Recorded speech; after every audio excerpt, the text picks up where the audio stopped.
전립선은 크기가 호두알 만한 아주 작은 기관입니다. 방광 바로 아래에 위치해 있고 소변이 나오는 요도를 감싸고 있는 구조예요. 젊을 때는 이 전립선이 있는지도 모르고 사시는 분들이 대부분입니다. 그런데 문제는 나이가 들면서 시작됩니다. 특히 50대를 기점으로 전립선은 서서히 커지기 시작합니다. 의학적으로는 전립선 비대증, 영어로는 BPH라고 부르죠. 암은 아닙니다. 그렇다고 안심해도 되는 병도 아닙니다. 왜냐하면 이 작은 기관 하나가 남성의 일상 전체를 무너뜨릴 수 있기 때문입니다. 대한비뇨의학회 자료를 보면 이미 50대 남성의 절반 이상이 전립선 비대 증상을 가지고 있고 70대에 이르면 10명 중 8명 이상이 이 문제를 겪고 있습니다. 그런데도 많은 분들이 나는 아직 괜찮다고 생각하세요. 증상이 서서히 진행되기 때문에 위험 신호를 놓치는 겁니다. 실제 생활에서는 어떻게 나타날까요? 소변 줄기가 점점 약해지고 다 보고 나와도 시원하지 않은 느낌이 남습니다. 소변이 바로 시작되지 않아 화장실에서 한참을 서 있기도 하죠. 그리고 가장 힘든 증상이 바로 밤입니다. 자다가 한 번, 두 번, 어떤 분은 세 번, 네 번까지 화장실에 가게 됩니다. 야간요라고 부르는데 이게 계속되면 수면의 질이 완전히 무너집니다. 잠을 제대로 못 자니 낮에는 피곤하고 예민해지고 결국 가족들까지 힘들어집니다. 많은 분들이 여기서 이렇게 생각하십니다. 나이 들면 다 그렇지 뭐. 다 그래지. 하지만 이 생각이야말로 전립선 건강을 망치는 가장 위험한 착각입니다. 전립선은 크기가 호두알 만한 아주 작은 기관입니다. 방광 바로 아래에 위치해 있고 소변이 나오는 요도를 감싸고 있는 구조예요. 젊을 때는 이 전립선이 있는지도 모르고 사시는 분들이 대부분입니다. 그런데 문제는 나이가 들면서 시작됩니다. 특히 50대를 기점으로 전립선은 서서히 커지기 시작합니다. 의학적으로는 전립선 비대증, 영어로는 BPH라고 부르죠. 암은 아닙니다. 그렇다고 안심해도 되는 병도 아닙니다. 왜냐하면 이 작은 기관 하나가 남성의 일상 전체를 무너뜨릴 수 있기 때문입니다. 대한비뇨의학회 자료를 보면 이미 50대 남성의 절반 이상이 전립선 비대 증상을 가지고 있고 70대에 이르면 10명 중 8명 이상이 이 문제를 겪고 있습니다. 그런데도 많은 분들이 나는 아직 괜찮다고 생각하세요. 증상이 서서히 진행되기 때문에 위험 신호를 놓치는 겁니다. 실제 생활에서는 어떻게 나타날까요? 소변 줄기가 점점 약해지고 다 보고 나와도 시원하지 않은 느낌이 남습니다. 소변이 바로 시작되지 않아 화장실에서 한참을 서 있기도 하죠. 그리고 가장 힘든 증상이 바로 밤입니다. 자다가 한 번, 두 번, 어떤 분은 세 번, 네 번까지 화장실에 가게 됩니다. 야간요라고 부르는데 이게 계속되면 수면의 질이 완전히 무너집니다. 잠을 제대로 못 자니 낮에는 피곤하고 예민해지고 결국 가족들까지 힘들어집니다. 많은 분들이 여기서 이렇게 생각하십니다. 나이 들면 다 그렇지 뭐.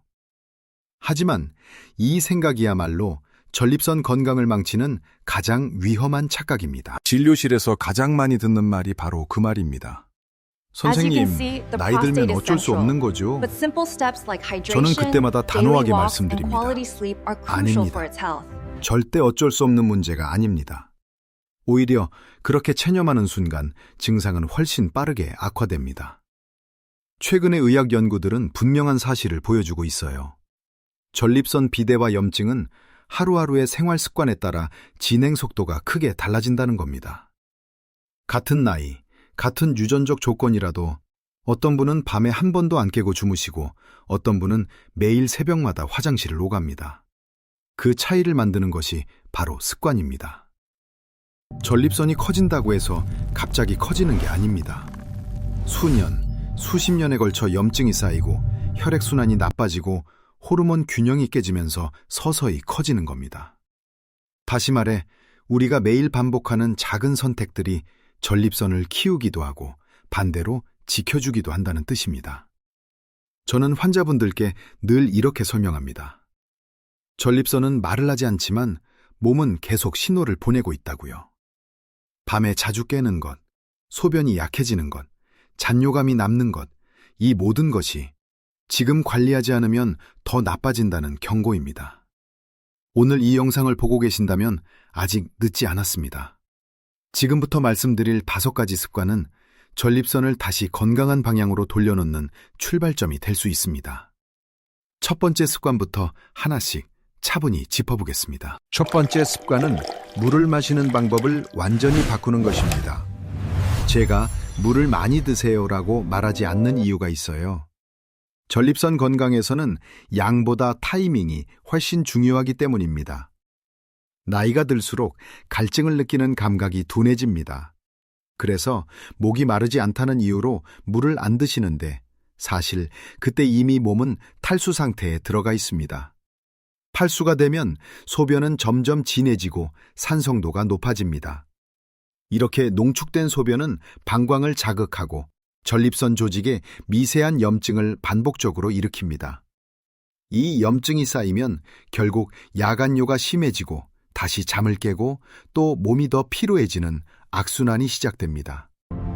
실제로 미국 비뇨의학 관련 학술지에 발표된 연구를 보면 60세 이상 남성 수천 명을 대상으로 아침부터 오후까지 수분을 충분히 섭취하고 저녁 이후에는 물을 줄인 그룹에서 야간뇨 횟수가 무려 40% 이상 감소했습니다.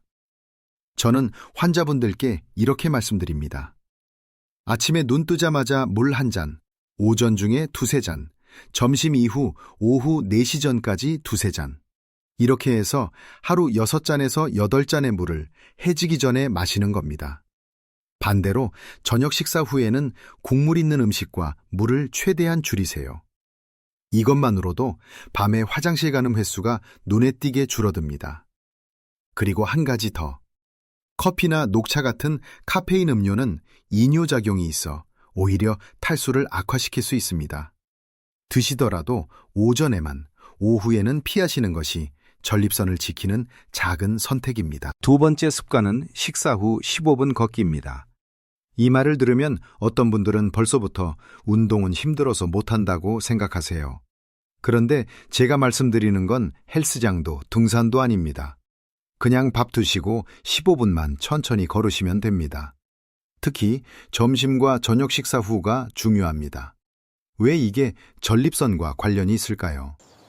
서울대학교 의과대학 연구팀에서 발표한 자료를 보면 식후에 가벼운 걷기 운동을 꾸준히 한 고령 남성들이 그렇지 않은 남성들보다 전립선 비대 증상이 나타날 위험이 약 35% 낮았습니다.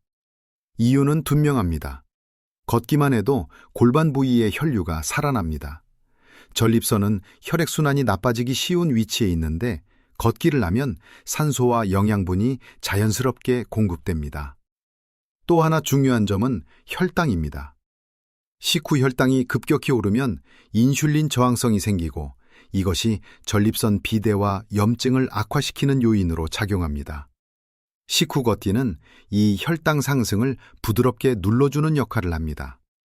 게다가 전신의 염증 수치도 낮아집니다. 만성 염증은 전립선 건강의 숨은 적이거든요. 방법은 간단합니다. 점심 먹고 사무실 주변을 한 바퀴, 저녁 먹고 아파트 단지를 한 바퀴. 숨이 찰 정도로 빠르게 걸을 필요도 없습니다. 비 오는 날에는 복도나 마트에서도 충분합니다. 중요한 건 하루 15분 그리고 꾸준함입니다. 앉아서 마시던 커피, 그 시간의 절반만 걸어보세요. 전립선은 그 변화를 분명히 기억합니다. 세 번째 습관은 오늘 이야기 중에서 가장 중요한 부분이자 많은 분들의 고정관념을 가장 크게 흔드는 내용입니다. 바로 규칙적인 성생활입니다. 이 이야기를 꺼내면 불편해하시는 분들이 많습니다. 진료실에서도 고개를 돌리시거나 아예 질문을 안 하시는 경우가 많아요. 하지만 저는 의사로서 분명히 말씀드려야 합니다. 나이가 들었다고 해서 성생활을 포기하는 것은 전립선 건강에 결코 도움이 되지 않습니다. 오히려 반대입니다. 2016년 유럽 비뇨의학 학회지에 발표된 하버드대의 대규모 연구에서는 3만 명이 넘는 남성을 18년간 추적 관찰했는데 한 달에 20회 이상 사정을 한 남성들이 그렇지 않은 남성들보다 전립선암 발생 위험이 현저히 낮았습니다. 이유는 명확합니다. 사정은 전립선 안에 쌓인 노폐물과 염증 유발 물질을 밖으로 배출하는 자연스러운 과정입니다. 오랫동안 배출이 없으면 전립선 안에 정체가 생기고 그 정체가 염증과 비대를 키웁니다. 규칙적인 성생활은 전립선을 내부에서부터 청소해주는 역할을 하는 셈입니다. 또한 골반 부위 혈액순환을 개선하고 주변 근육의 긴장을 풀어주며 스트레스 호르몬인 코르티솔을 낮추는 효과도 있습니다. 파트너가 없으신 분들, 자위도 의학적으로 전혀 문제가 없고 같은 효과를 냅니다. 이것은 부끄러운 일이 아니라 건강관리의 일부입니다. 만약 발기부전이나 성기능 문제로 어려움이 있다면 혼자 끙끙 앓지 마시고 꼭 비뇨의학과를 찾으세요. 요즘은 충분히 도움을 드릴 수 있습니다. 네 번째 습관은 먹는 것으로 전립선을 지키는 방법입니다. 저는 진료실에서 자주 이런 말씀을 드립니다. 음식은 천천히 작용하는 약이라고요. 전립선은 우리가 매일 무엇을 먹느냐에 따라 호르몬 균형도, 염증 반응도, 심지어 장기적인 질병 위험까지 달라지는 아주 예민한 기관입니다. 먼저 꼭 알고 계셔야 할 성분이 리코펜입니다. 토마토, 수박 같은 붉은색 과일과 채소에 들어있는 강력한 항산화 물질인데 특히 토마토가 가장 좋습니다. 중요한 포인트가 하나 있어요. 토마토는 생으로 먹는 것보다 익혀 먹을 때 리코펜 흡수율이 훨씬 높아집니다. 올리브 오일과 함께 조리하면 효과는 더 좋아집니다.